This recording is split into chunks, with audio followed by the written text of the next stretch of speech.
మన రాష్ట్ర ప్రజలకు తెలియజేస్తాం. తెలంగాణ రాష్ట్రం వచ్చింది, రాష్ట్ర ఏర్పాటులో మనం అందరం అనుకొని రాష్ట్రం దేశంలో ప్రపంచంలో అగ్రగామిగా ఉండాలనే ఆలోచన దృక్పథంతో ఆనాడు ప్రతిపక్షంలో ఉన్న కాంగ్రెస్ పార్టీ కానీ ఆనాడు ఉన్న టీఆర్ఎస్ పార్టీ మొదలుపెట్టిన ఏదైనా కార్యక్రమాలు ఉంటే ఎక్కడ కూడా మేము అడ్డు తగలలే. అభిప్రాయాలు ఉంటే తెలియజేసేందుకు ప్రయత్నం చేసినాం, మా సూచనలు ఉంటే తెలియజేసే ప్రయత్నం చేసినాం. ఎక్కడైనా మొండితనంతో ఆనాడున్న టీఆర్ఎస్ పార్టీ ప్రభుత్వం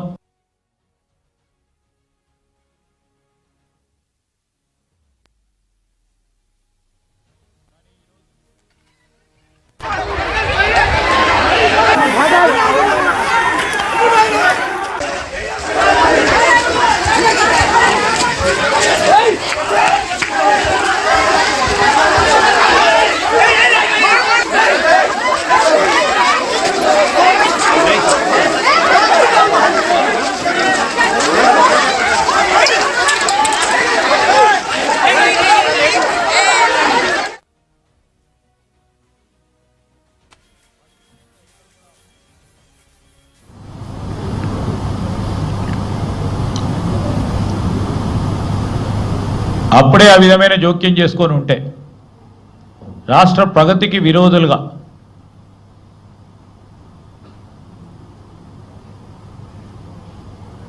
ఉండే ప్రమాదం ఉండే.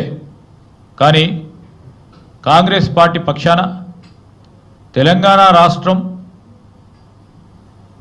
అన్ని రంగాల్లో ముందంజలో ఉండాలనే ఒక ఆలోచన దృక్పథంతో రాజకీయాల పరంగా మన సిద్ధాంతాల పరంగా వేరుగా ఉన్నా మా సిద్ధాంతం ఇది, ఈ విధంగా ముందుకు పోవాలని ఆలోచన చేశాను తప్ప ఎట్టి పరిస్థితుల్లో దీన్ని అడ్డుకోవాలి, దీన్ని ఆపు చేయాలనే ప్రయత్నం ఎప్పుడు చేయలే.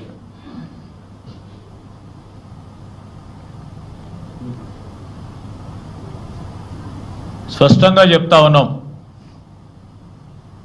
నిన్న జరిగిన లగచర్లలో సోమవారం నాడు జరిగిన విధ్వంసం,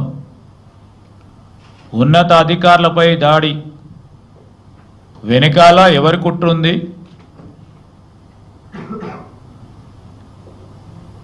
ఎవరు ఎందుకు చేస్తున్నారో, ఎవరు ఈ రాష్ట్రానికి పరిశ్రమలు రావద్దని చేస్తూ ఉన్నారో, అభివృద్ధి కావద్దని ఆలోచన చేస్తూ ఉన్నారో,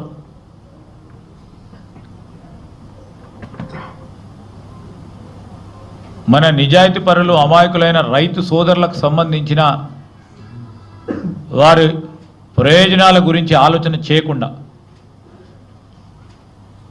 రాజకీయ లబ్ధి పొందటానికి ఆలోచన చేస్తూ ఉన్న వారి కుట్రను తప్పకుండా వెలికి తెస్తాము. ఎవరు చేశారు, ఏ విధంగా చేశారు, ఎందుకు చేశారు, పూర్తి స్థాయిలో సమగ్ర విచారణ జరపటం జరుగుతుందని మీ ద్వారా రాష్ట్ర ప్రజలందరికీ కూడా తెలియజేస్తా ఉన్నాం.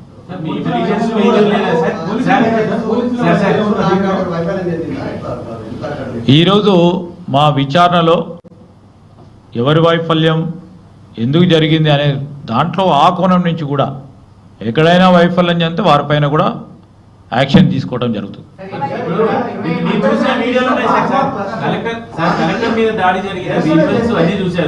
అక్కడ ఒక కానిస్టేబుల్ కూడా కనపడలేదు. అంటే మీ ఇంటెలిజెన్స్ గతంలో సెక్రటరీ దాకా వచ్చిందాక వదిలేశారు, ఇప్పుడేమో కలెక్టర్లు ఎంఆర్ఓల మీద దాడి జరిగిందాక, అంటే మీ ఇంటెలిజెన్స్ వైఫల్యం లేదా? ఇప్పుడు ఎక్కడ వైఫల్యం జరిగింది, యంత్రాంగం విషయంలో వైఫల్యం ఎక్కడ జరిగిందో ఆ విషయంలో కూడా తప్పకుండా సమీక్ష చేస్తాం, విచారణ పూర్తి స్థాయిలో చేస్తాం. చిన్న స్థాయి నుంచి పై స్థాయికి ఇంటెలిజెన్స్ కానీ, మరి లా ఎన్ఫోర్స్మెంట్ పోలీస్ మెషినరీ విషయంలో కానీ, ఒక డిస్ట్రిక్ట్ మెజిస్ట్రేటు ఇతర ఉన్నతాధికారులకు సంబంధించిన అంశం అక్కడ స్పష్టంగా వారు ప్రాక్టికల్గా ప్రజెన్స్గా ఉన్నప్పుడు అక్కడ ఎంతమంది అధికారులు ఉన్నారు, ఏ విధమైన పర్యవేక్షణ జరిగింది, ఎంతమందిని సిబ్బందిని అక్కడ పెట్టడం జరిగింది, ప్రజాస్వామికంగా శాంతియుతంగా పోలీసు లేకుండా చేద్దామనే ఆలోచన కలెక్టర్ దగ్గర ఉండేనా? ఒక మంచి ఆలోచన కలెక్టర్ గారు ప్రదర్శించినప్పుడు పోలీసులు ఉండకూడదు, ఎక్కువ మంది ప్రజాస్వామికంగా అభిప్రాయాలను తీసుకోవాలని ఆలోచన చేస్తా ఉన్నప్పుడు ఓ మంచి ఆలోచన అది. దాన్ని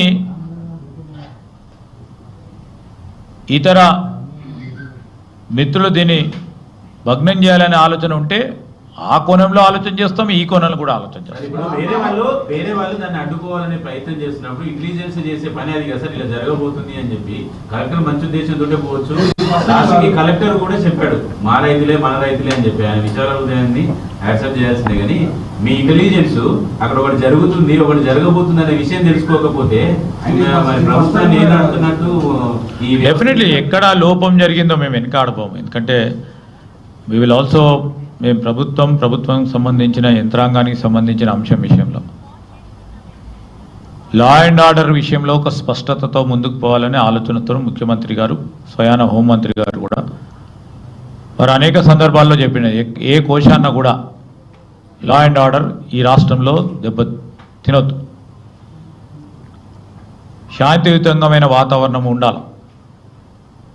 ఒకవేళ ఆ విధమైన వాతావరణం కలగలేదంటే సరే దాని కారకులైన వారిపైనతో పాటు ఈరోజు అధికారంలో ఉన్న మా పోలీస్ అధికారులు కానీ ఇతర అధికారులు కానీ జాప్యం ఏమైనా ఉందా, లోపాలు ఏమైనా దాని పరంగా కూడా విచారణ జరపడం జరుగుతుంది. స్పష్టంగా చెప్తా ఉన్నాం, ఎక్కడైనా లోపాలు కనబడితే వారిపైన యాక్షన్ తీసుకోవడం జరుగుతుంది.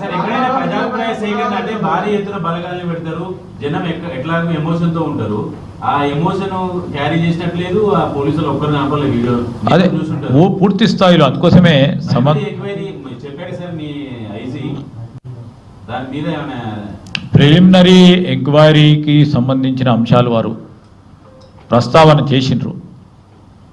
పూర్తి స్థాయిలో విచారణ తర్వాత వచ్చిన రిపోర్ట్తో ఒక స్పష్టమైన నివేదిక ఇచ్చిన తర్వాత తప్పకుండా వారిపైన యాక్షన్ తీసుకుంటాం. ఎక్కడైనా లోపాలు ఉంటే దాన్ని సవరణ చేస్తాం.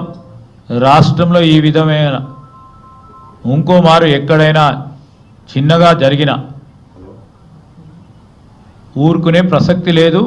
యంత్రాంగం తరఫు నుంచి కానీ మరి విద్వాంసులు ఈ విధంగా చేస్తే వారిపైన కూడా ఉపేక్షించేది లేదని స్పష్టంగా చెప్తాం. ఏం సార్ ఇప్పుడు ఫార్మా కంపెనీకి సంబంధించిన విషయంలోనే అభిప్రాయాలను తెలుసుకోవటానికి వెళ్ళారు. వారి అపోహలు ఏంది, అభిప్రాయాలు ఏంది, వారి ఆలోచన ఏందని తెలుసుకోవటానికి వెళ్ళారు. దాంట్లో కొంతమంది కావాలని మాకు పరిశ్రమలు కావాలి, మాకు ఉపాధి ఏర్పడాలని చాలామందికి కూడా చెప్పడానికి వచ్చారు. సో వారి అభిప్రాయం తీసుకొనే ముందుకు వెళ్ళటం జరుగుతుంది.